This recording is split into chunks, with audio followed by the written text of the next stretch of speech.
A professora Fabiana, então, na página 22, parafatologia, sexta linha.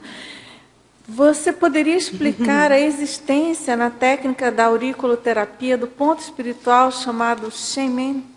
Claro, imaginei que essa pergunta teria.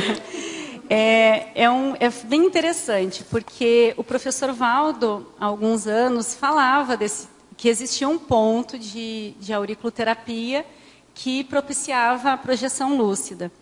E eu nunca achava nada desse ponto, e ele não falava o nome do ponto, e aí, né, como que eu vou chegar nesse ponto?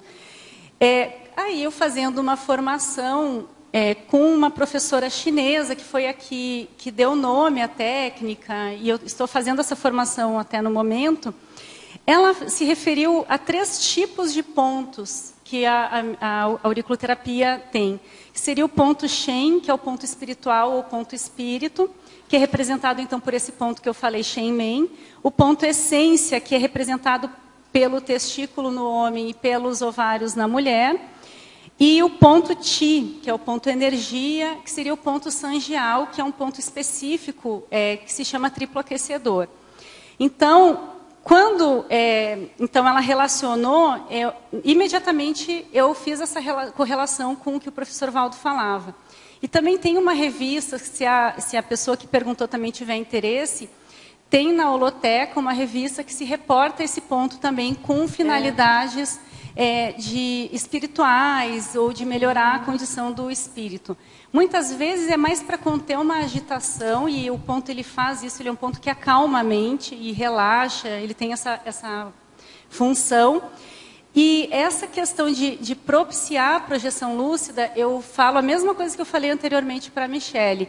Eu acho que a gente tem que pesquisar mais, para realmente, tanto que eu fui muito cuidadosa e coloquei, podendo propiciar a projeção lúcida, porque é uma hipótese, e muitas pessoas aqui do CAE que já me relataram que fizeram algumas experiências, então se necessitaria de mais pesquisa mesmo nessa área.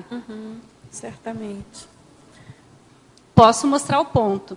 Ele fica na fossa triangular, aqui na parte superior. Pode ir. Só.